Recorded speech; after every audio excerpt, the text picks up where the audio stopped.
Ava Lane never thought the first time would feel like a transaction. The hotel suite smelled like clean linen and something more expensive than her rent. Somewhere beyond the blackout windows, New York City buzzed on, oblivious to the girl standing barefoot on polished marble floors, wearing a dress too thin for winter and gripping a phone that hadn't stopped vibrating. 3 missed calls, all from the hospital. Her brother had collapsed an hour ago. Heart failure.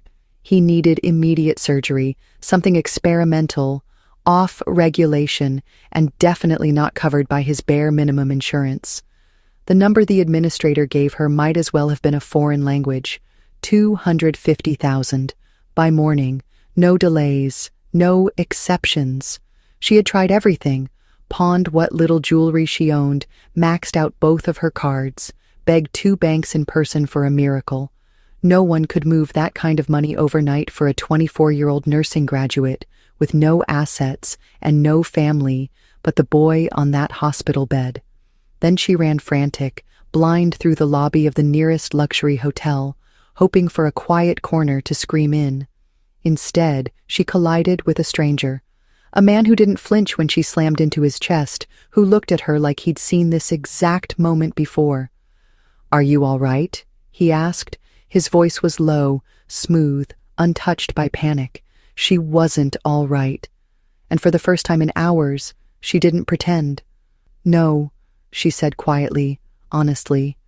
He watched her closely, invited her upstairs, just to talk. He said he might be able to help. Now, standing in his suite, Ava realized how naive that had sounded. She didn't even know his name, only that he moved with the kind of quiet control people weren't born with. They had it bred into them, polished over time. His suit was immaculate. His watch glinted when he poured her water. She didn't drink it. "I can give you the money," he said without hesitation, as if it were nothing. "But I don't do favors. One night. No questions. No promises. You'll have what you need by morning." Her breath caught. He didn't touch her, didn't even step forward.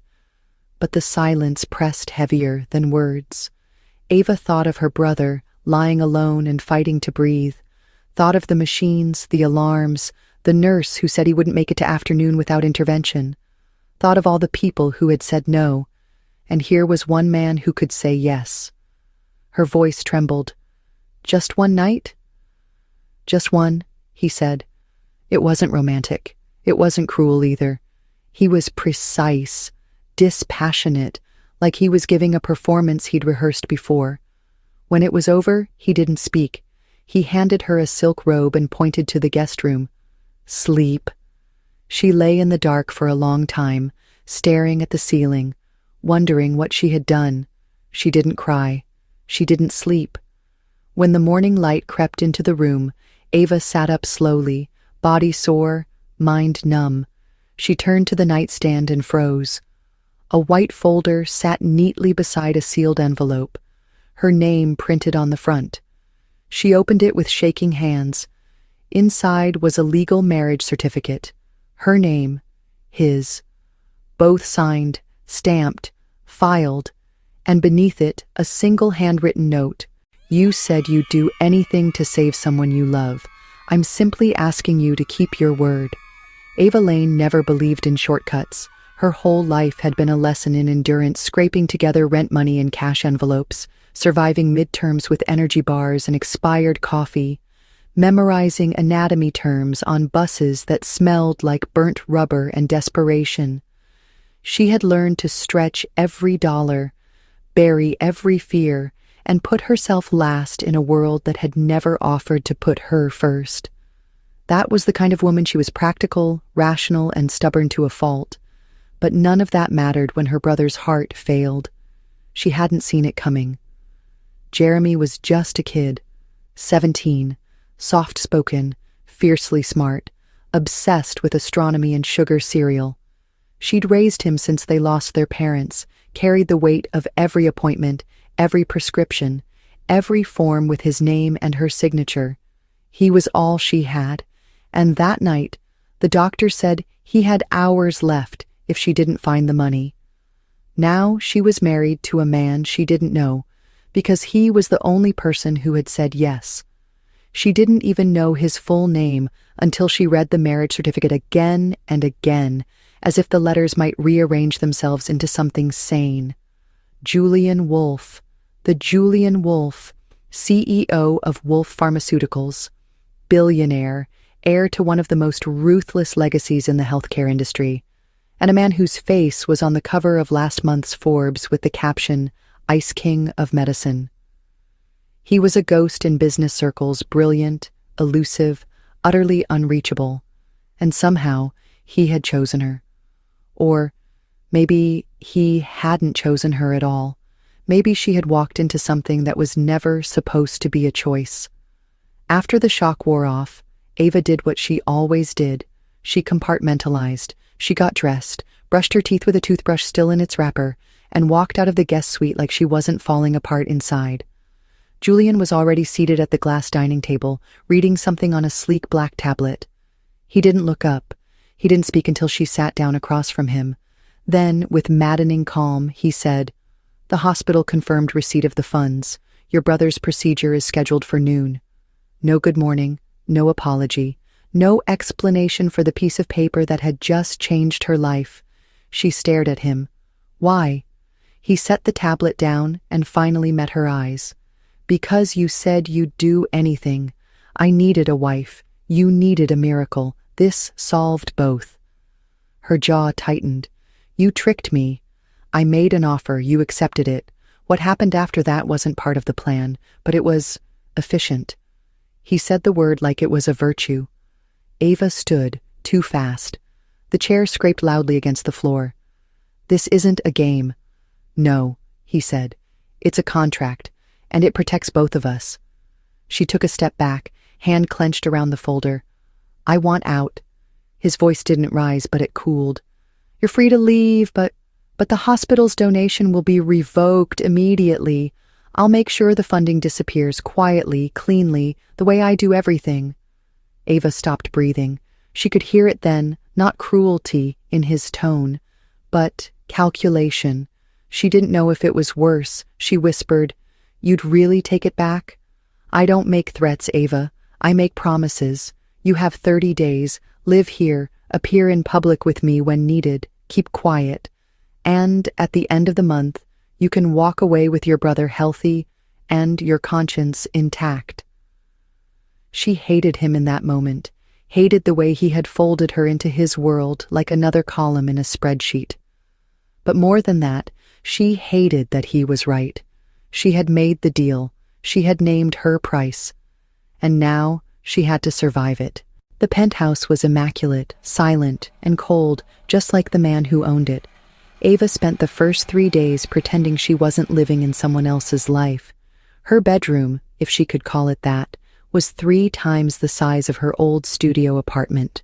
Every drawer opened without a creak.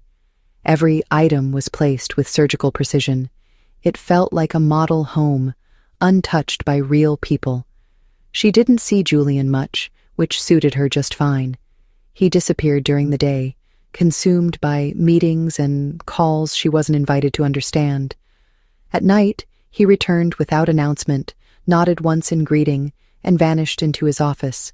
They shared nothing but the same roof and an uncomfortable silence. Ava avoided the dining room and cooked simple meals in the guest kitchen. She slept in his guest suite, answered no calls, and spent her evenings reading outdated magazines or staring at the city lights, wondering what kind of man wrote checks in exchange for a marriage certificate. But then, one evening, things shifted. It was nearly midnight when she crept into the kitchen for tea and found him already there. He stood barefoot, sleeves rolled to his elbows, drinking something dark from a glass tumbler. He looked less like a CEO and more like a man finally alone with his thoughts. She froze. He didn't. "Couldn't sleep?" he asked without looking at her. "Didn't try," she answered. "Dreams aren't very kind lately." He glanced at her then, just briefly. "I imagine not." She turned to leave, but his next words stopped her. "Do you regret it?" She didn't ask what it meant. No, I hate how it happened, but I'd do it again for my brother. Even if it meant giving yourself to someone you barely knew? His voice was quiet, not mocking. Especially then, if he gets to live, what I gave up doesn't feel like a loss. He nodded slowly, then whispered, "You're braver than I thought." It was the first time he didn't sound like a machine. The first time he acknowledged what had passed between them as anything more than business. She left the kitchen that night with more questions than answers, and over the next few days, those questions only grew louder. He began to linger in the common spaces, not speaking much, just existing closer to her orbit. He watched her read with a kind of silent curiosity, asked once about the novel in her hand, and even offered a rare smirk when she described the plot as beautiful people making stupid choices. She caught him once watching her sketch absent-mindedly on the back of a napkin. He didn't compliment the drawing, just said, "You're left-handed," like it mattered. The tension between them thickened, not sexual at first, but electric, unspoken. Ava found herself studying him when he wasn't looking, the way he loosened his tie after a long day, the tired way he rubbed his eyes when reading the news, the long silent pauses where he almost said something and then didn't. There were walls in Julian Woolf, walls built so high, so carefully, that Ava didn't know if anyone had ever gotten past them, but she could feel the cracks now, faint but growing, and for the first time, she didn't know whether she should run or dig deeper. That decision came to a head one night after a fundraiser he insisted she attend. She wore a dress hand-selected by his assistant, a deep emerald that hugged her in ways she wasn't used to. He wore a tailored black tuxedo and looked at her like a man seeing a stranger in his own house. They played the role of a couple well. He held her arm, whispered strategic compliments, and kissed her cheek once in front of a senator. But behind the scenes, something was unraveling. Back at the penthouse, she stepped out of her heels and into the darkened kitchen, exhausted. He followed a minute later, his jacket slung over one arm, his tie undone. "You hate those events," she said, more statement than question. "They're necessary," he replied. "But yes." "Why bring me?" she asked. "There are easier women, ones who know how to smile for cameras." "Because none of them look at me the way you do." She turned to face him. "And how is that?" "Like I'm a person, not an opportunity." The silence that followed felt different, charged. He stepped closer, not touching her, just near enough for her breath to catch. "I haven't stopped thinking about that night," he said, "not because of what happened, but because of what I saw in you. You were terrified, desperate, and you still chose to walk through that door. I don't think I've respected anyone more." Ava's heart thudded painfully against her ribs. She didn't know what to say, so he stepped back. "Good night, Ava." She stood there long after he left the room, wondering how a man so cold could say things that burned. The silence between them no longer felt cold.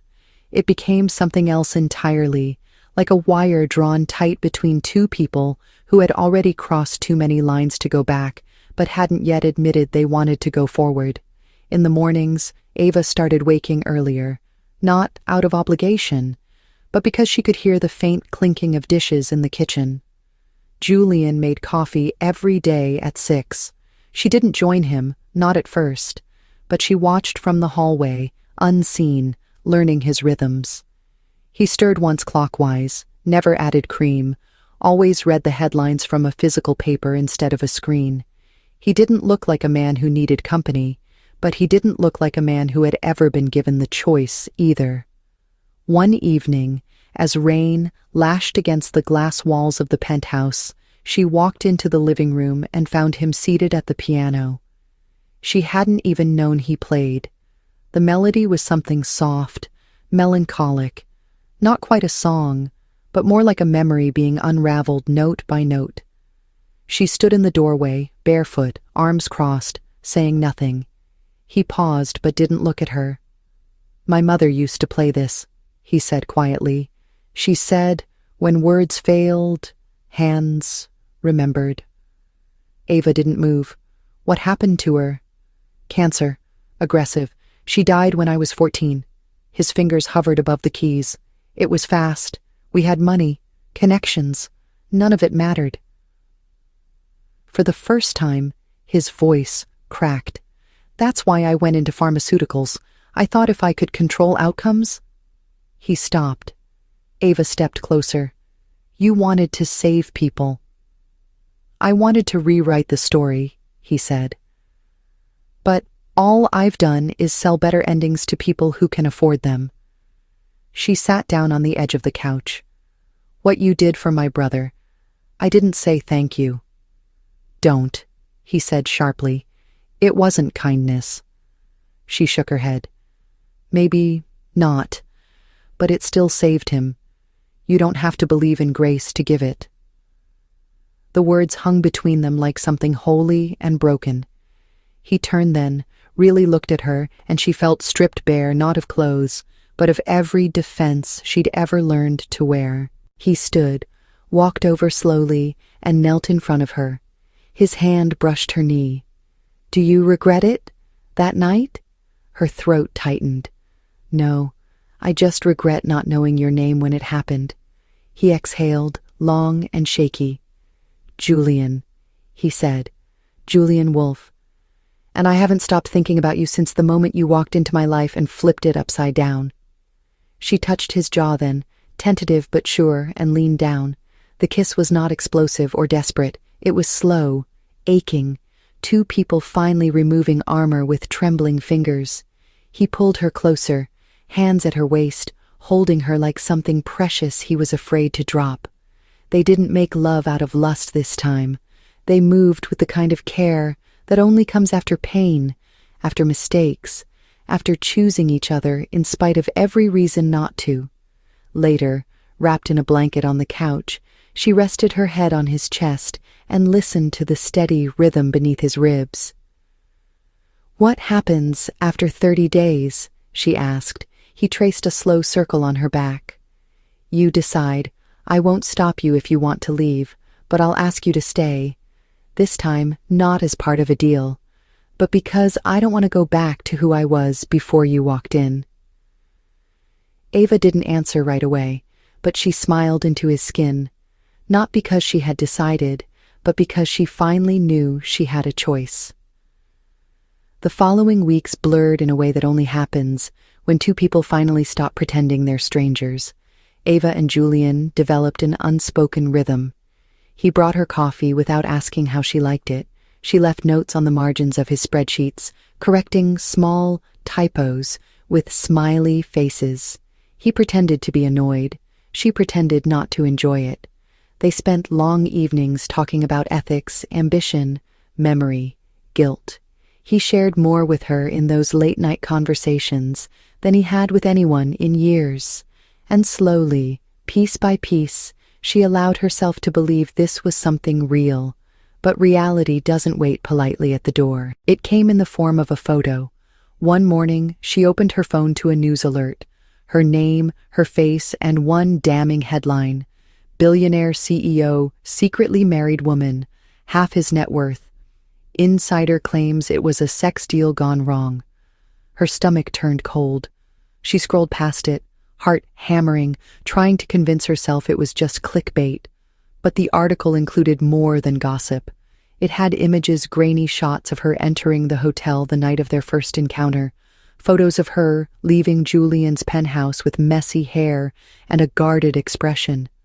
Someone had followed her. Someone had sold the story. She stormed into his office, the article already open on her screen. "Did you know about this?" she asked, voice shaking. Julian looked up from his laptop, eyes immediately narrowing. "No, but I'll fix it." "Fix it?" she echoed. "You don't get to fix me like I'm a bad press cycle. This is my name, my face, my body." "Ava," he began. Did you even think this would happen? That being married to someone like you meant I would get torn apart the second people figured out who I was? I thought I could protect you, he said quietly. You didn't even warn me, she shot back. I woke up and found myself on trial in front of the entire damn internet. He stood then, his height intimidating in ways that had never scared her before. You think I'm not furious? You think I like seeing them talk about you like that? I have lawyers scrubbing it already, and whoever leaked this is going to regret breathing. So this is about power, she said bitterly. It's always about power with you. No, he growled. This is about someone coming after the only person who ever made me want to be human. She froze. The words hit too hard, too fast. She couldn't breathe through the pressure building in her chest. I need to leave, she said. I can't do this. Then go, he said after a long pause. I won't stop you. But know that once you walk out that door, it won't just be 30 days we lose. It'll be everything we've built. She didn't answer. She turned. He didn't follow. It was snowing when she left, quiet and heavy. Her coat was too thin, her suitcase too light. She didn't know where she was going, only that she couldn't stay. Not when her identity was being dragged across headlines. Not when the lines between choice and obligation blurred so violently. Julian stood at the window long after she disappeared from view. For the first time since he was 14, he felt truly helpless. All his influence, all his control, and he still couldn't keep the only person who saw him as something more than a title. He didn't sleep that night, or the next, and Ava didn't cry until she was alone in a tiny studio apartment on the other side of the city, surrounded by silence and a version of herself she barely recognized. She had given up everything for a man who had never asked for her love, only her presence. And now she didn't know which was worse, that she had fallen for him anyway, or that he might have fallen for her too but didn't know how to say it until she was already gone. Ava didn't plan on staying away forever. She just didn't know how to return. Every hour that passed added another layer of distance, another silent question she wasn't ready to answer. Her face was still on the internet, though the scandal had cooled into background noise. Julian's lawyers had done their job, just like he said they would. The headlines faded, the forums moved on, but the ache inside her didn't. She got a job at a small clinic downtown, working night shifts and avoiding questions. The staff liked her because she was quiet and efficient. Patients called her kind. No one knew that her legal last name was Wolf, or that her nights were filled with dreams of someone she had left standing behind glass walls and a heart too tightly wound to break. Julian kept his promises. He didn't chase her with press statements or dramatic gestures, but every Sunday morning, without fail, a small envelope arrived at the front desk of her building. No name, just the same looping handwriting on the front. Inside, always the same thing, a copy of that week's hospital report from her brother's specialist, paid in full, with the latest results marked in yellow highlighter. No notes, no conditions, just facts, just care. She read them in bed with the blinds drawn, clutching the paper like it might make up for the absence of a man she once called a stranger, and then, for a terrifying, beautiful moment, almost called home. On the 7th Sunday, the envelope didn't come. At first, she assumed it had been delayed, but by nightfall, a strange panic began to bloom in her chest. She called the hospital. Her brother was fine. That wasn't the issue. Something else was. She didn't sleep. The next morning, a different envelope arrived, this one heavier, sealed with the Wolf family insignia. Inside, legal documents. A formal resignation letter from Julian Wolf, relinquishing his position as CEO. Attached was a short, handwritten message. I never needed the company. I just didn't know how to exist without it. Until you. She read it again. And again. Her fingers trembled. He hadn't left the company for her. He'd done it for himself, because in losing her, he'd finally realized what he truly valued. That night, without overthinking, Ava packed a small bag, locked the apartment, and got in a cab heading uptown. She arrived at the penthouse just before midnight. No one was in the lobby, no security questions. The elevator still knew her name. The doors opened with a soft chime, and she stepped into the silence she hadn't been able to forget. He was there, standing by the window as always, staring out over the city like he could still control its pulse. When he turned and saw her, something in his face cracked, not with surprise, but with the kind of quiet devastation that happens when hope collides with reality. "I didn't know if you'd come," he said. "I didn't either," she replied. He took a slow step forward. "Did you read it?" "Yes. I meant it." She nodded. "I know." Another pause, the kind where everything inside you screams but your body stays still. "I don't want the deal anymore," he said. "I don't want the contract, the name, the empire. I want you, even if that means no titles, no promises, just whatever you're willing to give me." Ava walked to him, heart pounding. "Then, take this," she said softly, reaching for his hand. "Not as payment, not as proof, just as mine." He didn't kiss her at first. He just held her, forehead against hers, breathing her in like a man who'd been starving for something he never thought he deserved. And in that moment, nothing else mattered. 3 months later, the world had forgotten the scandal. The headlines moved on. Wolf Pharmaceuticals was under new leadership. Julian's name no longer tied to the empire he'd spent years mastering. But for Julian and Ava, everything was just beginning. They didn't make a public statement. They didn't plan a second wedding. What they did instead was live quietly, deliberately, together. Mornings started with shared silence over coffee, and evenings ended with intertwined legs beneath the sheets and fingers laced across pillowcases. They didn't talk about the past unless it came up naturally, and when it did, they faced it without shame. Julian learned how to ask questions instead of make assumptions. Ava learned how to stop apologizing for wanting to be loved without condition. He helped her repaint her brother's apartment in warm tones she chose. She helped him sleep through the night by simply being there. One evening, as the rain tapped against the windows and a low jazz record spun in the background, Julian stepped into the living room holding a thin velvet box. He didn't say anything at first, just handed it to her. Ava opened it slowly, finding a ring so simple, so quietly elegant, that it looked more like a promise than a performance. "I know we're already married," he said. "But I never asked." "Not really. Not when it mattered. Not when you had a choice. So here it is, my question. No contracts, no obligations, just me, asking you, will you marry me again, this time because you want to?" She looked at him, heart full and steady. "You didn't have to give up everything to prove that." "I didn't give anything up," he replied. "I just finally figured out what was worth keeping."